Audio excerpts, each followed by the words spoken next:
Hi everyone. Sorry for the delay in getting this video out to you. I wanted to get your essays done first, and I had about 40 of you to grade between two classes.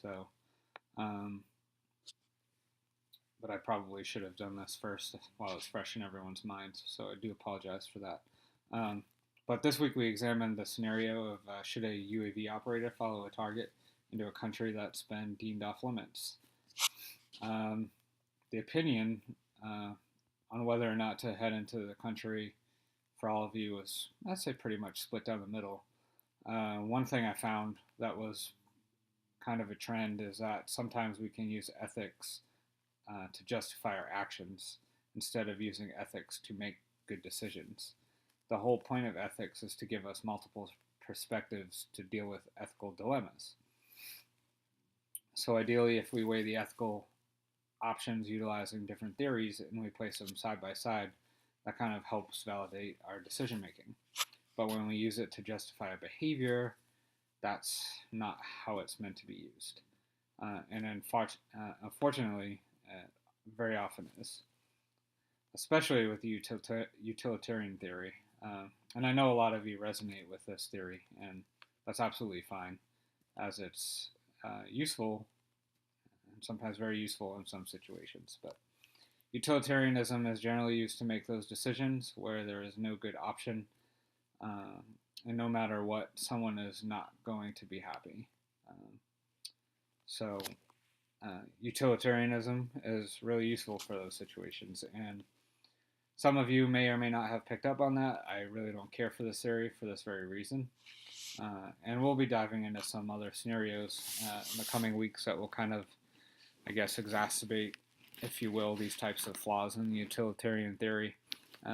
Nonetheless, when we use our theories to justify a certain behavior or action, then we need to question what we're doing. And we need to start from scratch and examine the entire scenario and think through how it might be looked at through other theories. For example, if we justify something through utilitarianism and don't weigh the effects it will have on the minorities or others in that group, um, and it doesn't treat people as ends in themselves, then we need to relook at that theory or at least our decision. So that's my thoughts on that. I'm really excited this week as we get to dive into the Bellaby text. I think it resonates well for a lot of things you'll experience or have experienced in the intelligence community. I appreciate everyone's thoughts on the UAV scenario. It was a very vague scenario, and a lot of you realize that.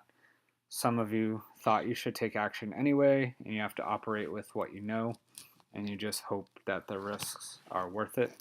Um, and a few of you pointed out the raid to capture Osama bin Laden, where we went into a country where we weren't supposed to be, that being Pakistan.